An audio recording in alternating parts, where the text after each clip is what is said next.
रही कंधमाल जिलार बहु प्रसिद्ध बालीगुड़ा दंडयात्रा शह शह मानसिकधारी दंडुआ निजर मनस्कामना पूर्ति हेतु आस्था और विश्वास सहित माँ ଏହି ଦଣ୍ଡଯାତ୍ରାରେ ଯୋଡ଼ି ହୋଇ ସମ୍ପୂର୍ଣ୍ଣ ଭାବେ ନିଜକୁ ମାଙ୍କ ପାଖରେ ସମର୍ପିତ ହୋଇ 13 ଦିନ ପର୍ଯ୍ୟନ୍ତ ମାଙ୍କର ପୂଜାର୍ଚ୍ଚନା କରି ଦଣ୍ଡକାଳୀଙ୍କର ବ୍ରତ ନିୟମ ଅନୁସାରେ ପାଳନ କରିଥାନ୍ତି।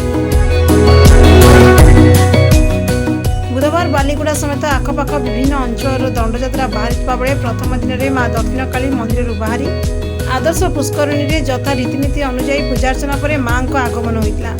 ढोल और घंटा ध्वनि ग्रामठारू सहर पर्यंत प्रकम्पित हो उठा सह दंडुआ एवं भक्त आस्था विश्वास सहित दंड नाच नियमावली अनुसार आरंभ होइछि।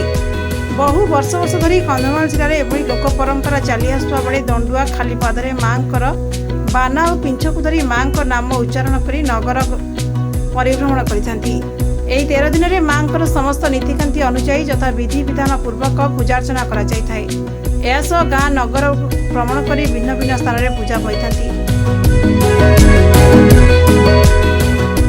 या भितर 13 दिन यात्रा को नहीं ग्राम ठारू आरंभ कर सहर पर्यंत उत्सव मुखर होइछि। समस्त मन में दंडयात्रा आरंभ को नहीं एक आध्यात्मिक परिवेश सृष्टि होबार लागिछि।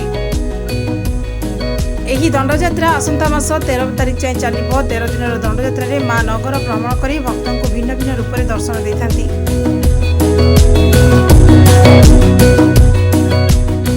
दंडयात्रा व्रत पालन कले भक्तों समस्त मनस्कामना पूर्ण होता है। मां को दंडयात्रा समय मां विभिन्न प्रकार लीला देखा मिलता है।